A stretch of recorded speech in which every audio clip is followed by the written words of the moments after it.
Hola colegas, bueno, como acordamos les voy a compartir este material de apoyo a la lectura del texto de Levi-Strauss, los capítulos del 1 al 5 de las estructuras elementales de parentesco. Voy a hacer como una suerte de descripción general de cómo construye el argumento Levi-Strauss, em, intentando seguir el orden en el cual, digamos, Levi-Strauss va discutiendo a lo largo de los capítulos que vamos a trabajar, aunque no me voy a detener mucho en el último capítulo, el de endogamia y exogamia, para dejar dejar abierto este tema ya en la discusión de clase. ¿Sí? Tampoco me voy a detener mucho en, digamos, el detalle de la argumentación que propone el autor, simplemente voy a rastrear algunos movimientos gruesos que él va haciendo, de modo que cuando ustedes emprendan la lectura de los capítulos, esto les permita como tener unas coordenadas de referencia. ¿Listo? Lo primero es, digamos, la definición del objeto que propone Levi-Strauss, que es la estructura elemental específicamente. ¿Sí? Y por estructura elemental, en términos también de la demostración del método y de la definición de estructura que Levi-Strauss asume, la definición de estructura elemental de parentesco responde a ese tipo de nomenclaturas o ese tipo de estructuras de parentesco en las cuales los mismos términos de la estructura determinan no solamente los cónyuges prohibidos o los no cónyuges, sino que además desde la misma estructura se puede determinar cuáles son los cónyuges posibles e inclusive en algunos casos cuál sería el cónyuge específico o por lo menos la clase de cónyuge específico con el cual se podrían establecer relaciones conyugales de acoplamiento o de matrimonio. Se diferencia de las estructuras complejas en tanto las estructuras complejas definen cuáles son los cónyuges prohibidos y dejan abierto cuál es el cónyuge posible, y en esa elección final de cuál es el cónyuge posible intervienen unos factores ajenos a la estructura. Me explico. Una estructura elemental nos va a decir con quién no podemos establecer relaciones conyugales y matrimoniales, y además de eso nos va a definir con quiénes sí es posible y es deseable establecer ese tipo de relaciones conyugales y matrimoniales. La estructura compleja solamente nos dice con quién no podemos establecer relaciones matrimoniales, y a la hora de definir con quién, digamos, establecemos esa relación matrimonial, van a entrar en juego otro tipo de factores que no hacen parte como tal de la estructura de parentesco. Factores como en la sociedad moderna el ideal mismo del amor, si eso no tiene nada que ver con las estructuras de parentesco, eso es una dimensión, si se quiere, sociocultural o ideológica de nuestra sociedad. En otros casos puede intervenir el dinero, valoraciones estéticas, valoraciones eróticas, valoraciones políticas, que determinan finalmente con quién se establece un tipo de relación matrimonial. Ahora, Levi-Strauss lo que le interesa en este texto es estudiar las estructuras elementales, justamente por esa reflexión metodológica que veíamos en la sesión pasada, en la cual será más fácil comprender las estructuras o los principios fundamentales de las estructuras a partir de sociedades más pequeñas, sociedades más simples, sociedades justamente elementales, que hacerlo directamente desde sociedades complejas. Es decir, los principios que se establecen en las estructuras elementales deberían permitir, por lo menos teóricamente, ser leídos, ser rastreados también en estructuras complejas. Pero metodológicamente es más fácil operar modelos construidos con sociedades simples que operar un modelo con una sociedad como la sociedad contemporánea, en la cual pues justamente por la característica de las estructuras complejas de parentesco van a intervenir un conjunto de factores ajenos que hacen mucho más difícil la explicación. Entonces aquí, digamos, hay una ratificación de los principios metodológicos que ya veníamos trabajando en la delimitación del objeto, que, insisto, son las estructuras elementales de parentesco.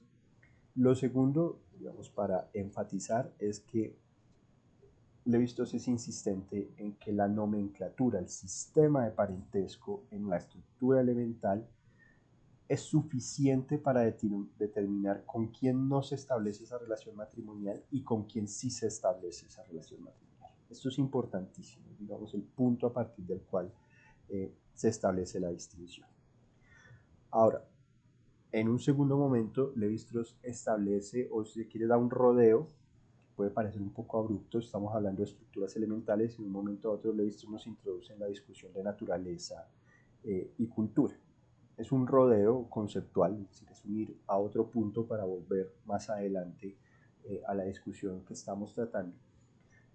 Y allí, en esta distinción naturaleza-cultura, Lévi-Strauss parte de algo que ya digamos, no nos es ajeno en este punto de la reflexión, y es considerar al sujeto como una síntesis que integra una condición de ser biológico y una condición de ser social. ¿Sí? Es decir, esa es, digamos, la perspectiva del sujeto en Lévi-Strauss. ¿Sí? A diferencia de otros autores para los cuales el sujeto es en última instancia un ser biológico o es fundamentalmente un ser social, Lévi-Strauss establece una síntesis entre ambas características, lo cual presupone que el ser humano, el sujeto, es un ser domesticado, pero con una característica particular que lo diferencia de otros seres domesticados, y es que el ser humano se domestica a sí mismo. Y desde esta perspectiva es desde donde propone revisar la distinción naturaleza-cultura. ¿Sí? Allí, digamos, parte de una serie de definiciones o de distinciones entre lo que sería lo natural y lo cultural, que operadas, es decir, que integradas permitirían trabajar esa distinción. La primera de ellas tiene que ver con que la regularidad, la universalidad, o si se quiere la persistencia de leyes y de principios o de tendencias espontáneos, corresponde o es característico de la dimensión natural de la existencia. ¿Sí? Es decir, la existencia de leyes universales, espontáneas, que operan con o sin la intervención del sujeto, es una característica de lo universal, de lo natural. Mientras que lo cultural responde específicamente al orden de lo particular, al orden de lo contingente, al orden de lo arbitrario, al orden de lo histórico. ¿Sí? Entonces la tendencia a la universalidad es propio de la dimensión natural, la tendencia a la contingencia y a la arbitrariedad es propio del orden de lo cultural.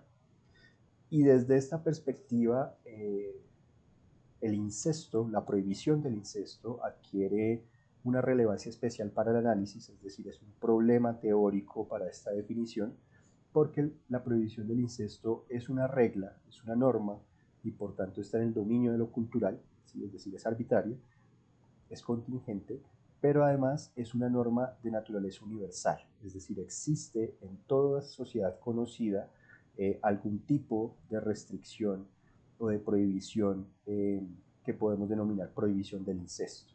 Entonces, este fenómeno en particular tendría una característica propia del dominio de lo natural, que es la universalidad, con una característica propia del dominio de lo cultural, que es el ser regla, ¿sí? El ser norma, el ser institución socialmente construida. Y, digamos, aquí es a donde se ubica el primer punto de la discusión que Lévi-Strauss nos va a proponer. ¿Por qué? Porque más allá, y digamos allí, pues ustedes lo van a ver, Lévi-Strauss polemiza con las distintas explicaciones que han habido sobre el incesto, pero lo que intenta recuperar es que, visto en sus consecuencias, ojo, en sus consecuencias, no en sus manifestaciones, no en sus formas, sino visto en las implicaciones de la prohibición del incesto, lo que Lévi-Strauss extrae son tres aspectos. El primero es que el objeto de la prohibición del incesto tiene que ver con la vida sexual, y la vida sexual es un dominio propio de la condición biológica del sujeto. Está fuertemente articulado al problema del instinto. Es decir, prohibir el incesto es intervenir en una dimensión natural del sujeto. Pero justamente prohibir el incesto es establecer una coerción sobre esa dimensión natural y en tanto coerción se hace mediante la norma, es decir, es la cultura o un aspecto cultural regulando, interviniendo un aspecto del orden natural del sujeto, como lo es, de nuevo, la vida sexual.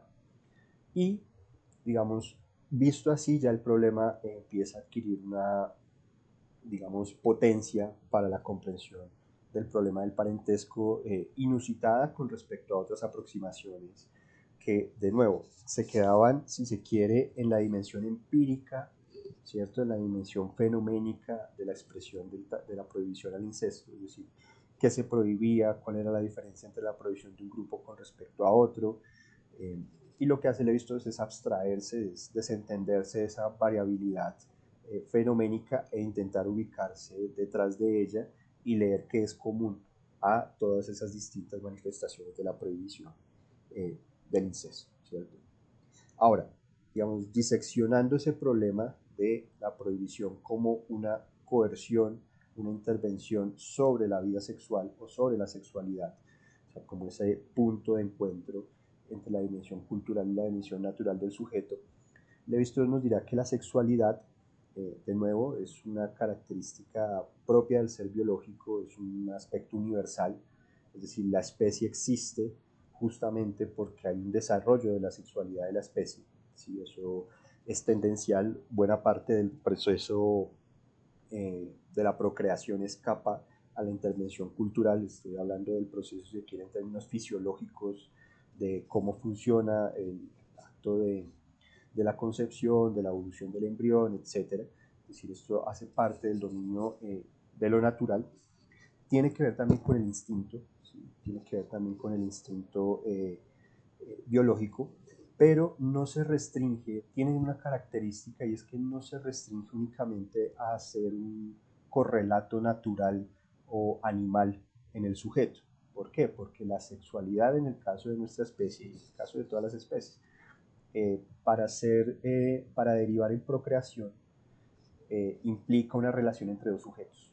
¿Sí? En el caso de la especie humana, pues vamos a hablar de especies animales que no requieren necesariamente la intervención de dos sujetos, pero en el caso de la especie humana sí es necesario que dos sujetos establezcan un tipo de relación de la cual se deriva el acto de procreación, lo cual implicaría que pese a ser una condición natural, ya hay un elemento presente de orden social, y es justamente ese tipo de relación entre al menos dos sujetos para el acto de procreación. Vean que esta idea es muy similar a la idea de relación social en Radcliffe Brown. Radcliffe Brown propone que relación social es aquel tipo de vínculo que establecen al menos dos sujetos. Es una definición muy mínima, es una definición muy básica, que aquí Levi-Strauss introduce en el análisis de la sexualidad y, digamos, le permite complejizar o por lo menos identificar una suerte de ambivalencia de lo sexual, pese a que digamos, su peso está determinado por la condición natural del sujeto. ¿Sí?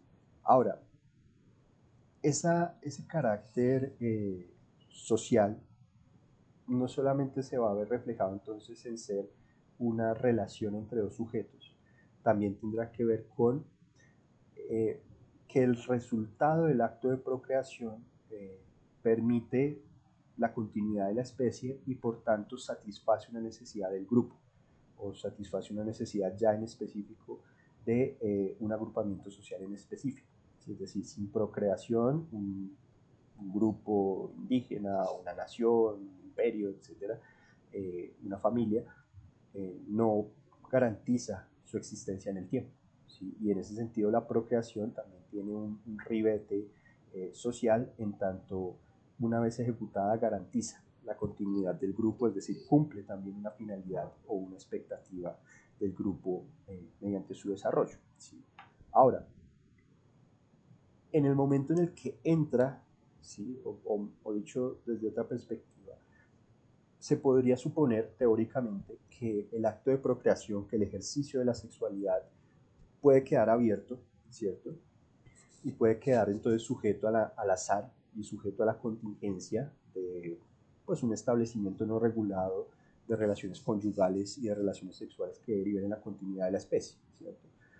Pero justamente la realidad lo que indica es que no es así, es decir, que la vida sexual no está, digámoslo, desregularizada, sino que por el contrario está regulada, y es justamente ese el papel de la prohibición del incesto.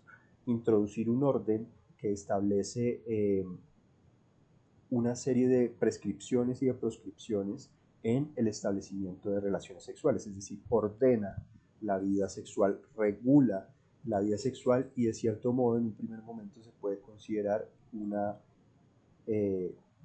relación de dominación de lo cultural sobre lo natural, ¿sí? Porque estamos hablando de un mandato natural, la procreación, regulado socialmente mediante una regla cultural como lo es la prohibición del incesto. Y es allí entonces donde se encuentra, de nuevo en términos de la discusión naturaleza-cultura, lo que podría ser la bisagra, ¿sí?, entre el paso de lo natural y lo cultural, como lo está planteando Levi-Strauss, ¿sí? Ahora, esto no significa que históricamente o temporalmente, en el momento en el que emerge la primera prohibición del incesto, el sujeto rompe con su condición natural y a partir de allí empieza a construir una condición social.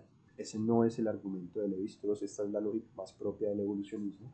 Lo que Levi-Strauss va a plantear es que el desarrollo de la condición natural del sujeto impone la necesidad de la procreación, y en ese proceso la naturaleza genera las condiciones que permiten que el sujeto regule justamente ese mandato natural.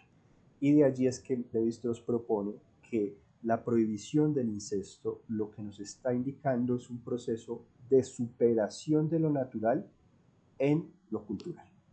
Es decir, la prohibición del incesto permite ese paso de lo natural a lo cultural, pero ese paso no significa que se abandone la condición natural, sino que se trata de un salto que da lo natural y se transforma en, digamos, en dominio de lo cultural, pero es un salto o es una superación que conserva el mandato natural sin desecharlo, sin oponerlo. En eso consiste entonces la idea de la superación, ¿sí?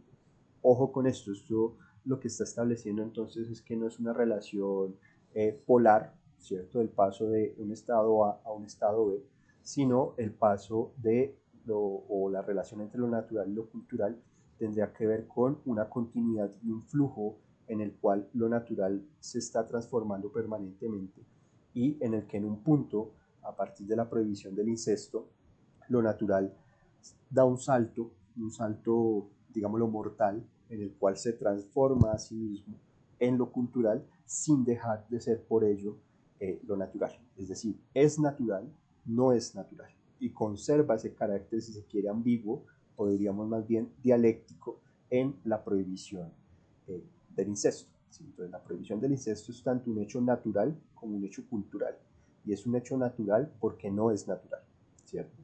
Esto es un poco la lógica que a veces es algo compleja de apropiar de cómo nos lo está planteando Levi-Strauss, ¿sí? Ahora, digamos, esto permite entender por qué la relevancia que le da Levi-Strauss a la comprensión del incesto como apertura en la discusión del parentesco, porque lo que está demostrando con ello es que, primero, una forma de aproximación al fenómeno que no se centra, de nuevo, no se centra en su forma, no se centra en su variabilidad, se centra en sus efectos, en sus consecuencias, pero además una forma de aproximación que intenta recuperar los principios lógicos mediante los cuales se desarrolla la prohibición, ¿cierto? ¿Por qué? Porque la prohibición lo que nos está implicando es el establecimiento de una distinción entre cónyuges posibles, cónyuges prohibidos, una relación entre esos cónyuges, entre los posibles y los prohibidos, y a partir de esa relación una nueva discriminación que permite el establecimiento de relaciones entre cónyuges permitidos en relación a establecer vínculos matrimoniales y vínculos de procreación, digamos, como parte de, pues, de la dinámica social, ¿sí? Ahora, volviendo, digamos, ya desde este punto, volviendo a la distinción naturaleza-cultura, lo que Levi-Strauss ubicará ya en términos de limitarse de nuevo en la discusión de parentesco, es que en términos de lo natural, el parentesco permite o deriva en el establecimiento de relaciones de filiación, es decir, de relación de consanguinidad o relaciones de parentalidad a partir del establecimiento de esas relaciones pues de procreación, es decir, relaciones padre-hijo, abuelo materno, abuelo paterno, es decir, lazos de sangre y lazos de sangre que permiten la transmisión de rasgos hereditarios, de cargas genéticas y demás. Eso es al nivel, si se quiere, natural de lo que implica el parentesco, el establecimiento permanente de relaciones de filiación, ¿cierto? Lo cual implica que todo acto de procreación presupone el establecimiento de relaciones de filiación. Si un acto de procreación no culmina exitosamente, pues la relación de filiación no se establece. Pero si culmina exitosamente, es decir, si da origen a un parto, si da origen a un nuevo integrante de la sociedad, necesariamente, objetivamente, quiera o no el sujeto, allí ya hay establecido una relación de filiación. Es decir, el mandato natural de la procreación es el establecimiento de relaciones de filiación. Fíjense que, volviendo a este argumento de la prohibición del incesto como una superación que conserva, una superación de la naturaleza que conserva el mandato natural, lo que está significando es que el establecimiento de la relación de filiación mandata necesariamente el establecimiento de relaciones entre sujetos de sexos opuestos para el acto de procreación. ¿Sí? Es decir, hasta ahí llega el mandato natural. El mandato natural llega a establecer que para procrear hay que establecer relaciones de acoplamiento, relaciones sexuales entre sujetos de sexo opuesto. Y aquí es a donde dice Levi-Strauss, la cultura de cierto modo llega a complementar este mandato y lo que hace es tomarlo y reglamentarlo de modo que el establecimiento de esas relaciones entre sujetos de sexo opuesto para procrear no queda sujeto a la contingencia, sino que queda sujeto a unas premisas que permiten que los grupos sociales permanezcan en el tiempo. ¿Sí? Es decir, la naturaleza da el mandato y, podríamos decir, la cultura reglamenta la forma en la que ese mandato es llevado a cabo.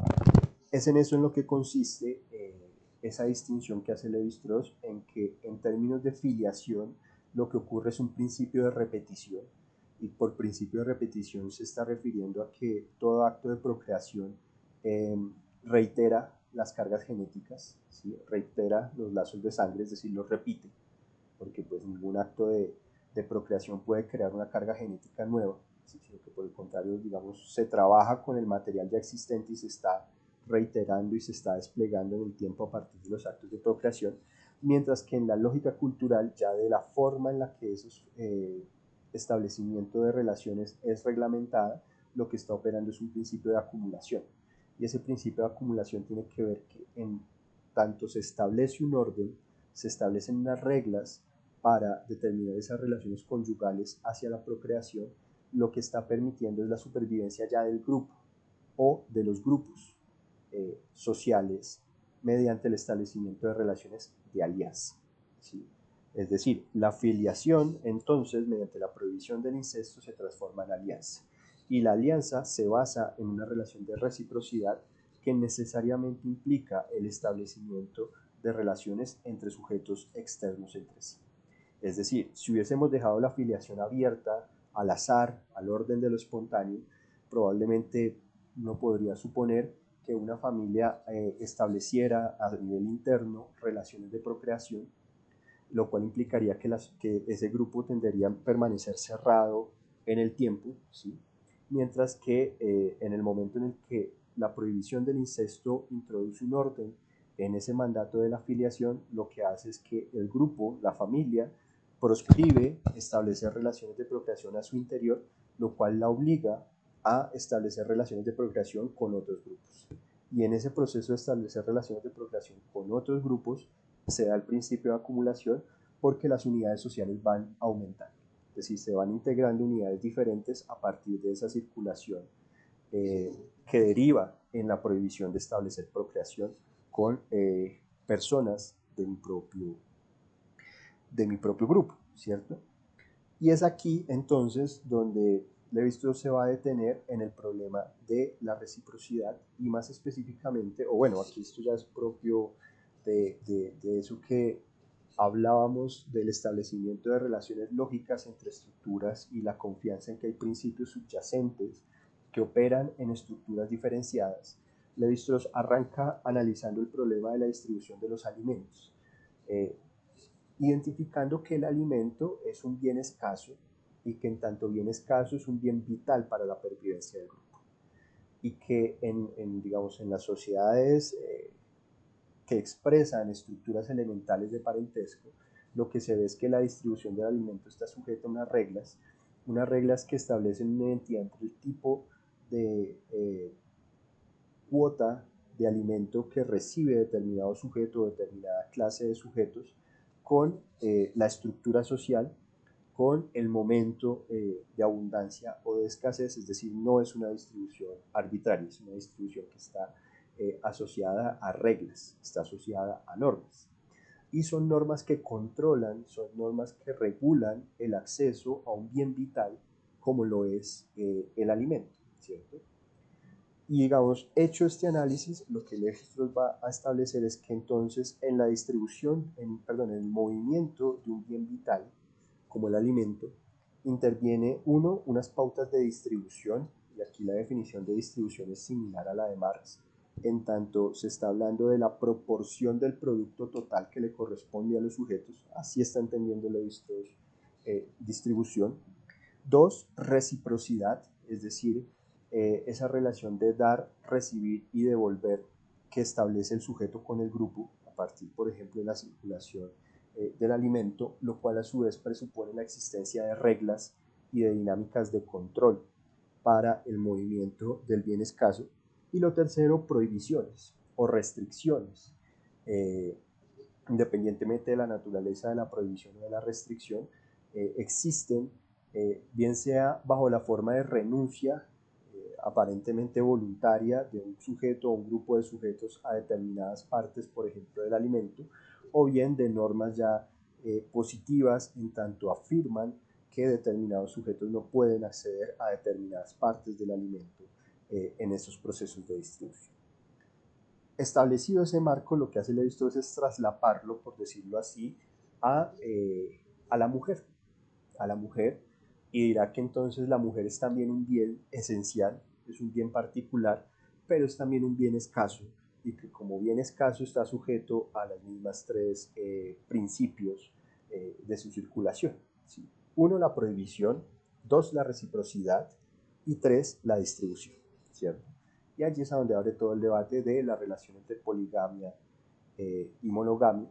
Solamente me quiero detener en este punto en ubicar cómo, vista la mujer como bien sujeta a control, sujeta a circulación, el problema del incesto, digamos, se ilumina en términos de, 1, ¿qué implica la prohibición?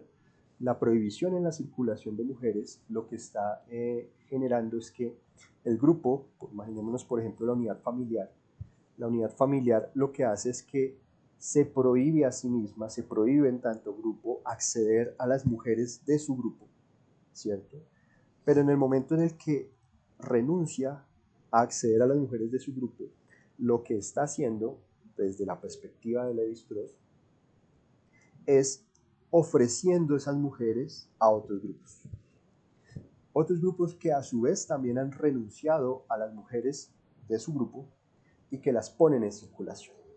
Y cuando a partir de esa prohibición se genera la relación de distribución, es decir, las mujeres empiezan a circular, mediante esa circulación se establecen alianzas entre grupos diferentes. Entonces, mi familia renuncia a las mujeres del grupo, en este caso sería renuncia a mis hermanas, pero al renunciar a mis hermanas se genera la obligación a la familia de al lado a renunciar también a sus hijas, y al renunciar a sus hijas eso permite que las hijas del otro grupo establezcan relaciones matrimoniales con el mío y mis hermanas o las hijas de este grupo establezcan relaciones matrimoniales con el grupo externo.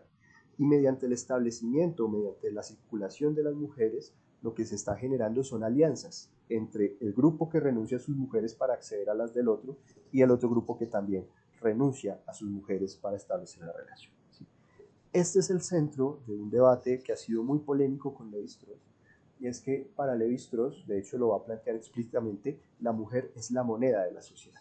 ¿Sí? Es decir, fíjense ustedes que el papel, en términos de la estructura de parentesco de la mujer, es justamente ser una moneda. ¿Sí? Es decir, es justamente ser objeto de intercambio, ser objeto de circulación, ser objeto de control, ser objeto de regulación, pero, dirá Lévi-Strauss, es un objeto supremamente importante porque a partir de la circulación de ese bien, a partir de la circulación de ese objeto, se garantiza, uno, que el mandato de la filiación se desarrolle, es decir, que haya procreación; dos, que se establezcan relaciones de alianza entre unidades sociales distintas; tres, por tanto, que el grupo, en tanto grupo, digamos, garantice su existencia en el tiempo; y cuatro, garantiza la supervivencia de las unidades constituyentes del grupo. Es decir, si bien el grupo, imaginémonos un barrio, imaginémonos una comunidad, imaginémonos un grupo étnico en específico, está compuesto en su interior por familias, independientemente de la forma que adquiera el agrupamiento familiar, y para el desarrollo o para el mantenimiento de esas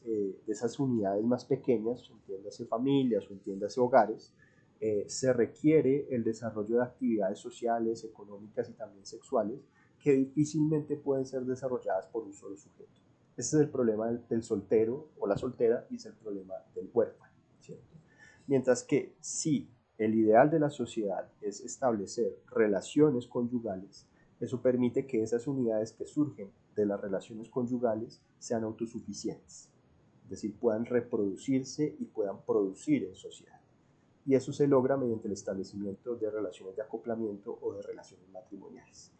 Y en eso entonces consiste la implicación económica del parentesco, es poder establecer o consolidar esas unidades fundamentales del grupo que permiten su producción y su reproducción a nivel tanto social como biológico y por tanto la pervivencia tanto de la especie como del grupo visto desde una perspectiva de lo social y lo cultural, ¿cierto?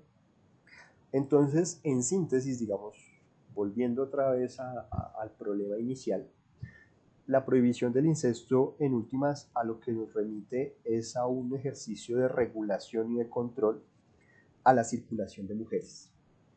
Y ese control y esa regulación en la circulación de mujeres está orientado a garantizar el establecimiento de alianzas, ¿cierto?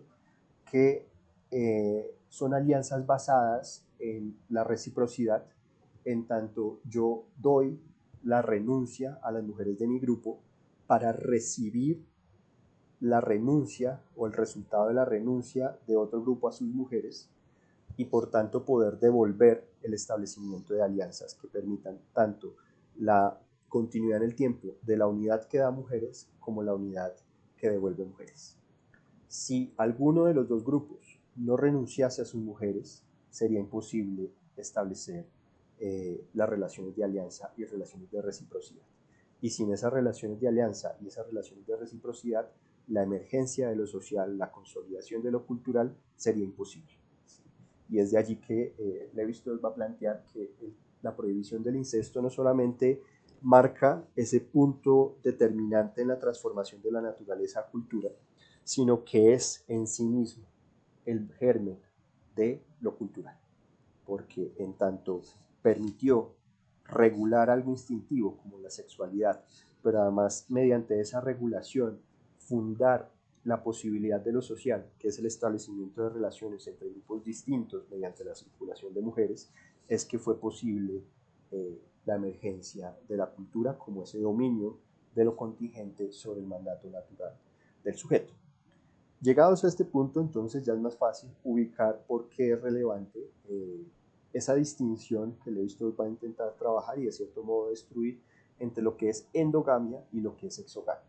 La endogamia y la exogamia, desde esta perspectiva, tiene que ver con la percepción que el grupo tiene de sí mismo y cómo desde esa percepción que el grupo tiene de sí mismo establece esa relación ya de control y regulación de la circulación de mujeres, derivando en bien el control o la restricción para que las mujeres circulen hacia afuera del grupo, eso es exogamia, o por el contrario, la regulación y el control deriva en que las mujeres circulan al interior del mismo grupo. ¿Sí? Ahora, aquí ya estamos hablando del grupo en una unidad social mucho mayor que la familia. ¿Sí?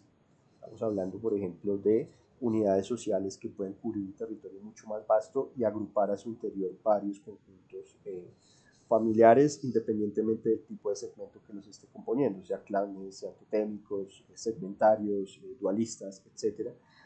Y cuando el ámbito de circulación de la mujer tiene que ver o se da al interior del grupo, estamos hablando de una relación endogámica. Pero si por el contrario el ámbito de circulación de la mujer está derivado digamos, hacia otros grupos, lo cual implica que la mujer debe salir de su grupo e ir hacia otro, estamos hablando de relaciones exogámicas. Esa es la definición inicial.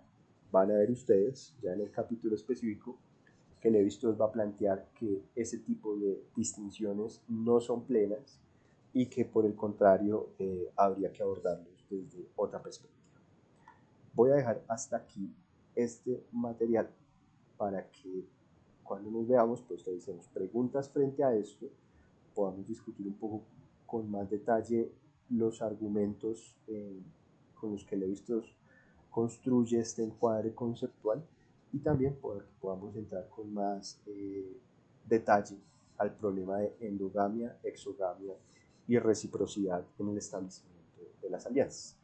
Dicho sea de paso, antes de cerrar, justamente esto que les acabo de explicar de la prohibición del incesto, como la regulación y el control a la circulación de mujeres para poder establecer relaciones de alianza a partir de la renuncia del grupo a las mujeres de su grupo y poder, digamos, darlas y establecer relaciones de reciprocidad con otros grupos, es lo que constituye el centro de la denominada teoría de la alianza, que es justamente uno de los aportes más importantes de Levi-Strauss a la antropología y en particular a los estudios de parentesco. ¿Sí? Ya ahorita veremos esa teoría puesta en práctica que deriva a la hora de identificar lo que Levi-Strauss denomina el átomo del parentesco, que sería la estructura o la relación estructural fundamental presente en todo otro tipo de estructura elemental de parentesco.